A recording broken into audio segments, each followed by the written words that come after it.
So a lot of my friends and family, particular in Jamaica, asking me what is my experience being in Canada, because they want to make the transition. Now, this video is not to discourage anybody from coming to Canada.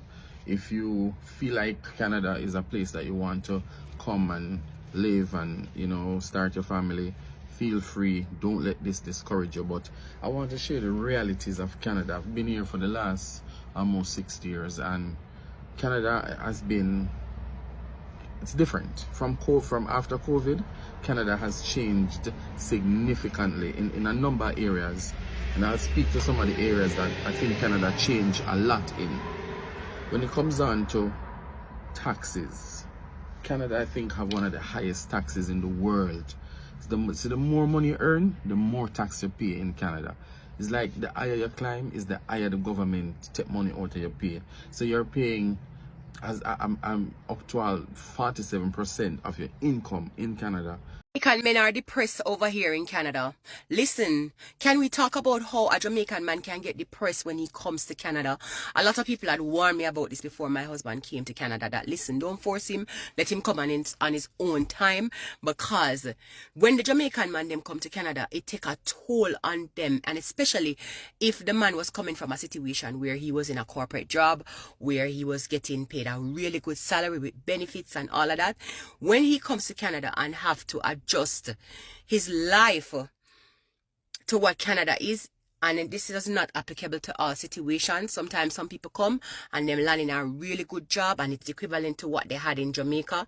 I'm not talking about those circumstances. I'm talking about, you know, when the man come to Canada and he have to do something completely different from what he used to doing back home in Jamaica. That will take a toll on your man. When we say that will take a toll on your man, that will take a toll on your man. And I know coming to Canada is an opportunity. Have you ever wondered what's really like to live in Canada? We're all familiar with the pristine image of maple leaves, stunning landscapes, and a welcoming, peaceful society. But what happens when you peel back the curtain and look at the reality on the ground, especially for those who have recently moved there? Is the free healthcare system truly free? Are the high taxes worth the services?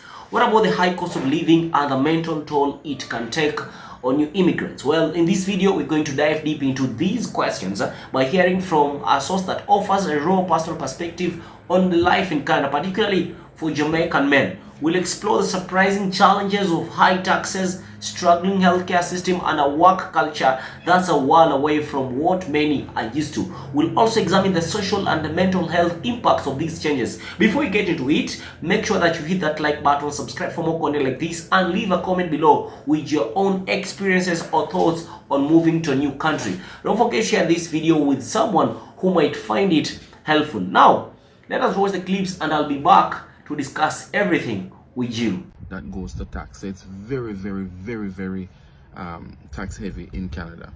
The other thing that I noticed in Canada is that after COVID, the price of food went right through the doors. Like literally, you can go to supermarket with 100 Canadian dollar and you come out back with absolutely nothing. Just two, probably, if you get 2 bags with $100, you get a lot. Food over the last 2 years, particularly 3 years, skyrocket high. The cost of living versus what you're getting for your pay, what you're getting for to buy for food, absolutely ridiculous. The other thing is rent. Now, Canada have this. So before COVID, you could get a 2-bedroom for like 1,100 Canadian dollars, $1,200.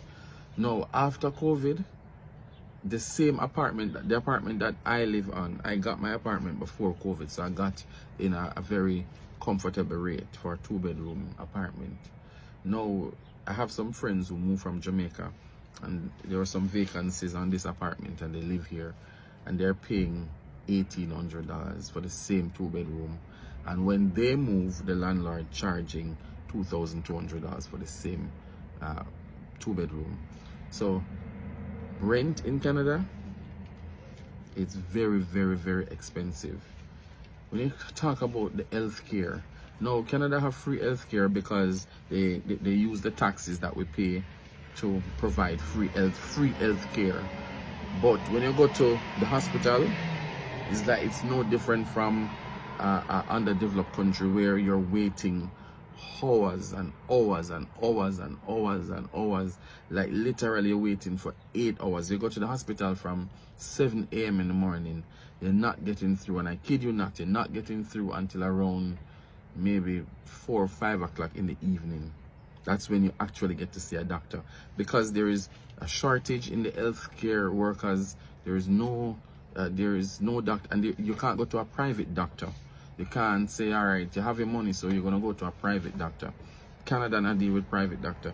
The rich, the poor, everybody goes to one hospital. Furthermore, you can't even get a family doctor.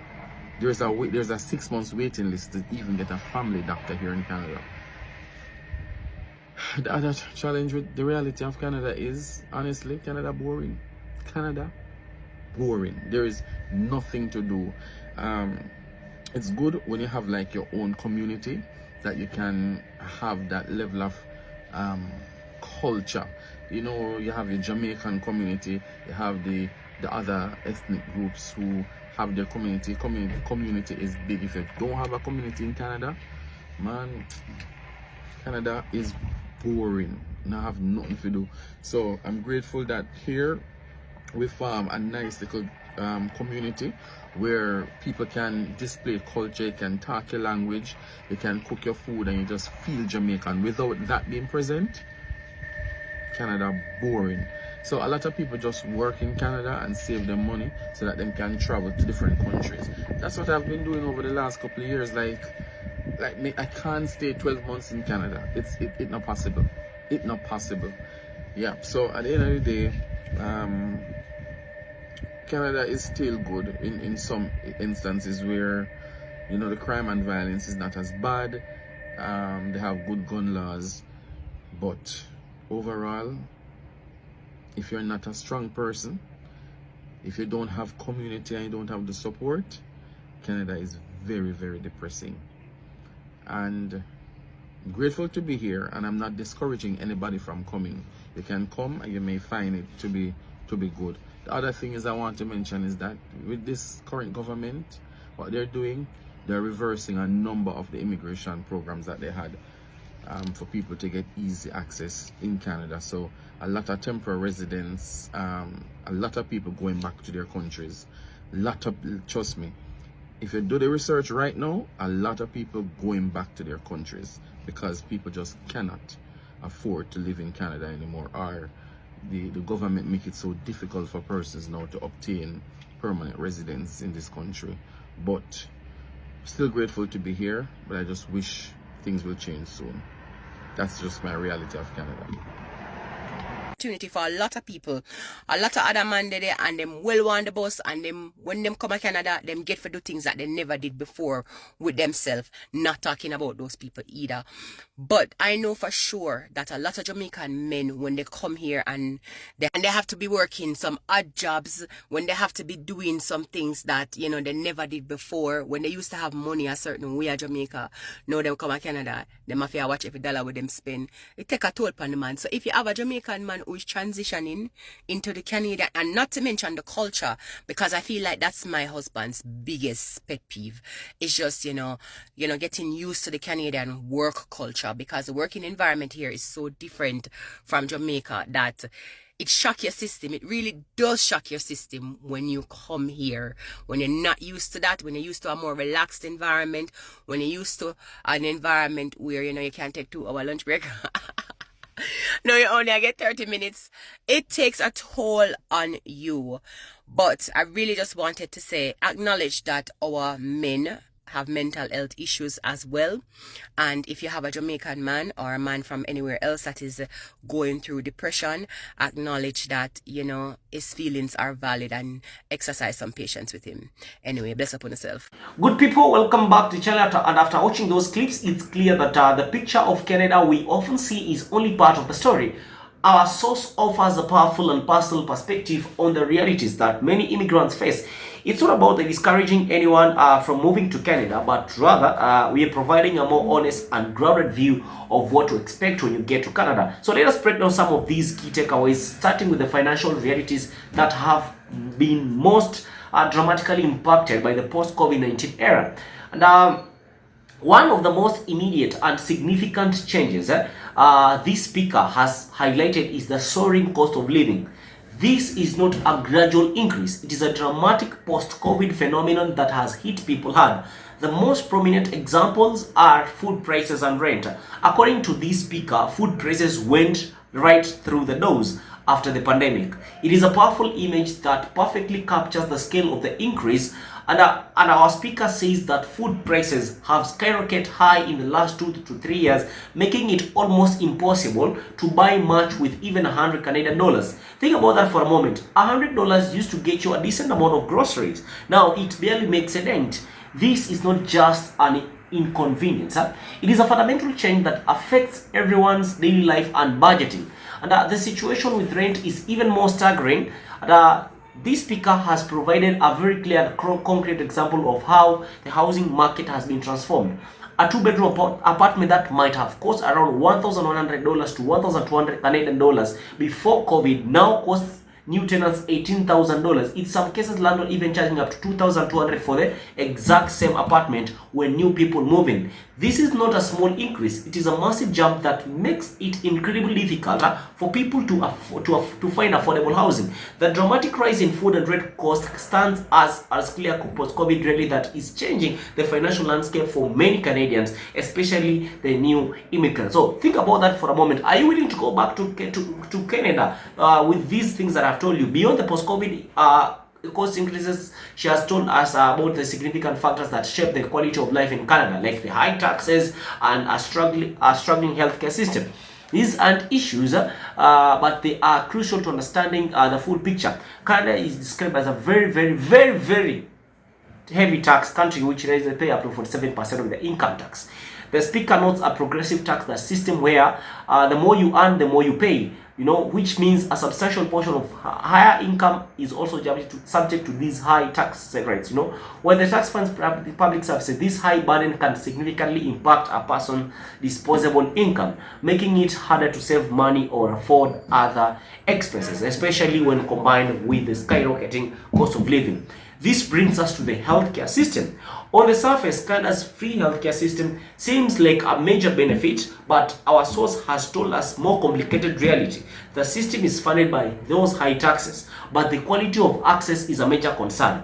The experience in hospital is likened to that of an underdeveloped country, with people waiting hours and hours and hours so that you can just see a doctor. Like from 7 a.m. in the morning, you can see your doctor later in the afternoon. So the healthcare system is not that welcoming in Canada, and crucially, Canada does not allow people to opt for a private healthcare option. The source has noted that the rich, the poor, and everybody else goes to an hospital. This means even if you have the financial means to pay for faster service, you can't bypass the public system's long queues. There is even a 6 months waiting list to even get a family doctor. Think about that. This difficulty in accessing timely medical care can be a major source of stress, prolonged discomfort, and can significantly detract from one's overall sense of well-being and security in the country. So if you want to go to Canada, then that's what is waiting for you. So the conversation even go deeper, touching on the profound cultural and social challenges that new immigrants face, particularly the Jamaican men. When Jamaican men come here, our source brings up the risk of boredom and depression without a strong community, without a social network where you can speak your language, share your culture, and cook your food. Canada can be perceived as boring and very, very depressing. Many people, according to our speaker, work primarily to save money for travel elsewhere, highlighting a sense of temporary residence rather than permanent belonging. This lack of community is a significant challenge, but the source also points to the specific impact of the Canadian work culture on Jamaican men. For those who held a corporate job with good pay and benefits back in Jamaica, transitioning to a new environment can be a major culture shock. You know, they might have to take odd jobs or things that they never did before, which can be a difficult adjustment, you know. So the financial impact is also significant. A man who was used to a certain level of financial freedom in Jamaica now has to watch every dollar they spend, and this can take a toll on the man. It's obvious. So the work environment itself is a stark contrast. A 2-hour lunch break in Jamaica might become a mere 30-minute break in Canada. This kind of shift, she has said that shock your system and is a major pet peeve for some. All of these factors, the financial strain, the cultural differences, and the shift in professional status can contribute to mental health issues, with depression being a specific concern mentioned by this speaker. And she has gone direct to stress on the importance of acknowledging these feelings as valid and exercising patience and understanding for those going through such a challenging transition. And finally, the speaker has also mentioned about the instability created by the government policy changes, including the reversal of several immigration programs, which makes it difficult for temporary residents to secure permanent status, forcing many to return home. This policy change has a direct social impact, as it prevents the formation of stable long-term immigrant communities. The clips paint a powerful picture of a country that offers opportunities but also presents significant, often hidden challenges. It's a valuable reminder that every story has multiple sides. What are your thoughts on this? Do these realities surprise you? Tell me in the comments. Tell me what you think. And if you're thinking of moving to Jamaica, or if you're in Jamaica already, tell me what you think about this. And if you think this video is going to help someone out there, whether that person is in Jamaica, wants to move to Canada, or that person is in Canada, or that person is already in Canada, but he or she is still new in Canada, you can share this message with them so that they can also get one or two, three things. And remember to subscribe to this channel so that you don't miss out on any of our future episodes. Thank you for watching. That's been your boy for today, Sam. Peace out.